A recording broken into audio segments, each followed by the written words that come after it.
All right. Do it. Let's get it. Richie? Richie, yeah. I had a teammate, Richie Incognito. That's what I was wondering. Reminds me a lot of this guy. I just keep pushing him to be more like Richie every day. So he's doing a good job. Derek, do you want to play Saturday night? Yeah, I mean, I think I would like to. I think just getting out there and just hearing Clint's voice in the helmet, calling plays, getting the substitutions in and out. I think that'd just be good for our, us as an offense. We're not going to, how the preseason goes. It's very basic stuff. Very, very easy, simple. You don't want to show anything, all that kind of stuff. But even with that said, you're not game planning the team. I haven't seen any film, so you need to go out there and play. But I think just the operation and just getting in and out of the huddle with each other, getting used to it, getting back in that swing, I think hopefully you knock some of that game day kind of rust off before you really get to the regular season. We've talked about your philosophy on that in the past, and you were comfortable with not doing a lot of it. And then last year you had that great drive. Yeah. But I mean, did you walk away from last summer, September, thinking maybe more would have helped or anything like that? I think every year is different. I really do believe that. I think last year it was nice to get out there and see the stadium for the first, be in front of the fans like that, all that kind of stuff. And I think you've already done that kind of stuff. I think now it's just more like the operational stuff. It is a new offense. Like I guess coming from my past, at Gruden, I mean still to this day, he could tell me a play and I can go out there and run it. We were just on such a same page that part of it we didn't need to do. And really in the preseason, the way we played, we weren't even doing what we were going to do in the regular season anyway. So I think it's just different, But again, this year is new, and it's new for everybody. It's not just new for me. It's new for everybody. So I think especially when it's new for everybody, hopefully we can get out there and just get a couple, whatever that looks like. I don't know what DA is thinking, whether we are or not this game or whatever, but at some point you just hope to maybe go get a few. Derek, the coaches have talked a lot about yards after catch. Just with these guys as skill players, do you think there's a lot more you guys can get out of that, and how much does it help you when there's just more space and they can pick some stuff up with their feet? Absolutely. I think Coach Dub always talks about it starts with a mindset. That every time we all know guys in the NFL where if they catch the ball, like, oh man, they could score, right? And I think with our guys, we have guys like that, and so man, and you guys have seen them, like how they're finishing and the burst that they have after this. They're not just satisfied with making that catch. Their expectation is now I got to go make somebody miss. And usually at that level, you make one guy miss, then it's a touchdown. And so, I think that it starts with the mindset. And two, as a quarterback, it's exciting because you throw a 5-yard route, you throw a 10-yard route over the middle, and boom, all of a sudden it's 40, or boom, all of a sudden it's 60. And those kind of plays just break a game open. And so, for us, we have the guys that do it, and I just love their mindset. Dub is on them about it, and they've come in with that mindset. They're trying to score every time they touch it, and it's not just the ones. It's the twos, the three, everybody. Like everyone has that mindset, and so you can tell when they're doing that, everyone's bought into it. So hopefully that leads to some big plays for us this year. Derek, how do you see this line progressing? Because obviously you need to be out there a little bit in the preseason. You want to be out there with them and get that chemistry going too. Yeah, I would say this. I've been so impressed with how fast it's a different system, right? Especially protection-wise, there's different things, different calls. I've been so impressed with how fast they picked it up, and I've been really impressed with the execution of it. We've had a few things. There was it wasn't the 2-minute drive we wanted today. They finally got us. I'll say that. Cam's always talking crap about these competitive drills. They finally stopped us. I think we're up 7-1. I don't know if that's the right count, but I'll just stick with it. But they got us today. But what you're saying is you see guys really trying to do things the way they're taught, because if everyone does it the way they're taught, it usually ends up right. And so again, these coaches have such a system that it takes everyone being on the same page. And so the more reps we can get being on the same page and doing it, live bullets, all that, I think it'd be just a good thing. What's been your impression of Yale's pass rush so far this game? Really good.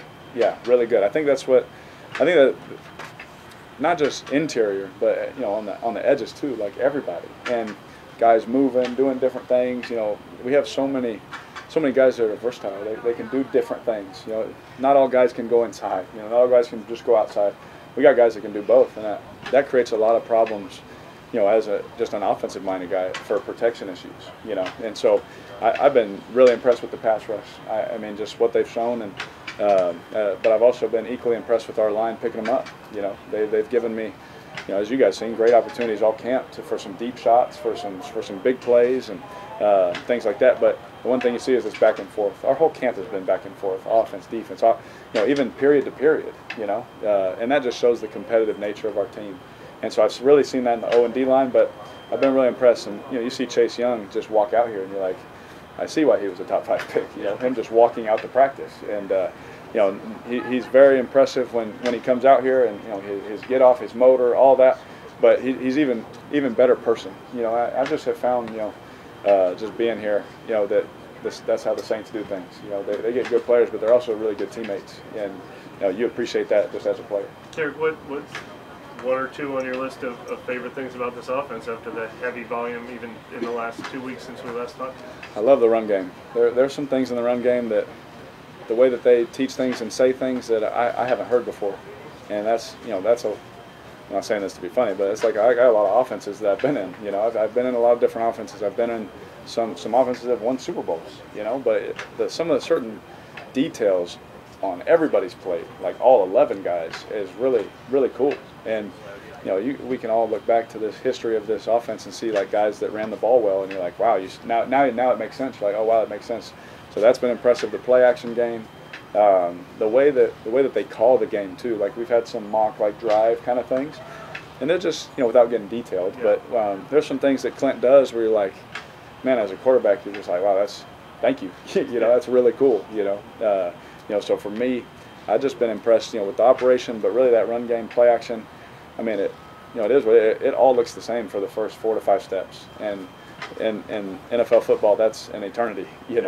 So it makes it really hard on defenders. So it's been cool to see. Alvin used a word that made a lot of sense to me to describe it. He said intentional. He said everything seems very intentional. Is that rarer than we would think in an NFL offense? It is. I would say this, and it's going to sound crazy when I say this, but the most impressive thing about our offensive coaching staff is that every single voice is saying the exact same thing, believes the exact same thing, and they're all into it. And so you can take, it's crazy to think that would be impressive, but that is an impressive thing. That, like, from this guy to that room, they all see it and say it the same way.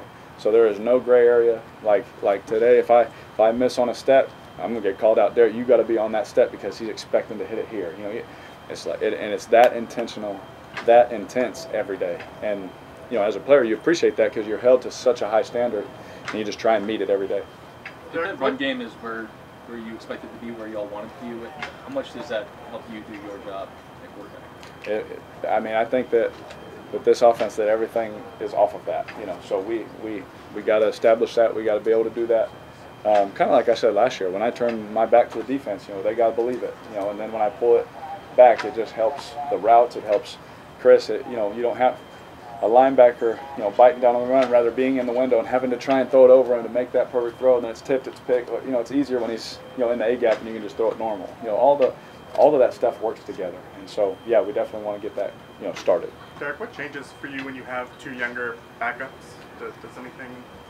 I've always so Matt Schaub, when I first came into the league, I had Matt Schaub, Trent Edwards, Matt McCoy. All of those guys were unbelievable teachers, unbelievable helpers, especially Schaubby. Like he, I remember in games, I would do something, the coach, but you can't do that. He's like, no, you told him during the week. And so like for me, when I, like last year with Jake or, this year with both of them, man, I just try and pour out every bit of knowledge, every single thing, that just, I really believe this, that some things you gain by working hard, some things you just gain by inheritance, and the fact that they came here, man, I'm just trying to give as much to them as I can so that when they go out there, they can just be the best players they could ever be. And so, they're already both super talented. It's going to be really fun to watch them play in these games. They've been today was awesome. Watching them make some of these throws was awesome. But, just the mentality, keeping even keel, because I was an emotional person. We got 2 guys that like to get excited too, so you try your best to stay the same for a long season, long game. So I just try and pour into their life, man. I just help them as much as I can, as much as I can give while I'm still trying to do my job. Derek, it seems like Chris Olave has been relied on a lot just with so many receivers hurt. Yeah. How do you think, this being your second training camp with him, that he's kind of handled the maturity and growth to like the true #1 receiver with Mike now gone? Yeah, I think just different this year is like with Mike was coming off the injury last year, so there's still like some gray area. How's he feeling? What do the reps look like? Who's getting this route? Who's getting this route? All that kind of stuff. Whereas this year, like, Chris knew coming into off season and to camp, that he's the guy. And so I think just that alone took out some gray area for him. Like, what is my role? What routes am I going to be running? Like, every time he sees a play, he's like, yeah, I know what I'm running. I know where you want me to be. And I think for him, that eliminates the gray area, and that eliminates any kind of indecision. Like, he's like, I got to run my best route all the time now. I got to be on my stuff. And you guys have seen him. Like, he's working. He's working really hard, and he's grinding. Through it, and even with all, the guys that have been hurt or whatever, he's stepped up and said, I don't care if everyone knows the ball's coming to me, just keep throwing it to me. And so, I think just that mindset alone, I think the position that he's in now is just different than, I guess, the position we were in last year. Derek, is this your 6th offense? It'll be a soundbite if I can stand up here and count. I'm not sure. It might be 7, 7 or 8. I'll count after this. What's it like? What's it just like when you're starting over in a new one? Just like, what is it? Yeah. What's the process like? So I've learned a lot on how to do that. Every day at practice. The main thing for me, I'll say it this way, is reps. You got to get reps. You got to say it. You got to say it. You got to see it. You got to do it. You got to draw it. You got to do all that kind of stuff. And so I do a little drill every night before I go to bed on that stuff that I need to go on that day. And I've been doing it since the off season. Do an off-season training camp, and then I come out to practice, and I run through the practice beforehand. So what it was practice 13, so for me it's practice 26. Like I just more reps, more intention. Come out to walk through. I'm working on other stuff when we don't have to be doing anything. I'm working on a different part of our offense, just so I'm getting all those reps, and I feel like we can put on a piece of paper, okay, this is the reps we're going to get, and you kind of trust in that as a player. But the reality is we need to be farther ahead than that. And so for me, I just took it upon myself to just make sure I just told you I was going to do everything I can in my power to, for our city, for our organization, that, it is a new offense, but that I'm ready to go, from the get-go. And so that's just some of the ways that I've been trying to do it this year that maybe have been a little different than my past. Derek, when you're talking about everybody, where you might not be able to answer this question, but when you're talking about every coach being like same voice, same page, is that all coming from Clint? Is that like kind of top down? I think it's they all come from a system that's just like when it got birthed. This is everyone's on the same page. This is the run game. This is what the wideouts do. This is what the quarterback should do, and it was taught that way. And so everyone I think that has come from that, just if you've come from that, when as soon as you get in the room, yep, that's how it's taught, and that's how you do it. And I've been in rooms where there's different philosophies, and then you're trying to figure out, okay, well, what's the best one for us? It's like there is no gray area on what our philosophy is with the coaches. Like as a player, as a veteran player, it's just nice to see every coach on the same page, and so when everyone's rowing in the same direction, you're going to eventually get there, and hopefully we get there fast, but just as a player, you just appreciate that because that's not always the case. Thanks, sir. Thanks, sir. Good, yeah, appreciate it. Thanks, Derek. All right. Okay, Oldie is my rookie. Then Musgrave, then Downey, and I put Downey.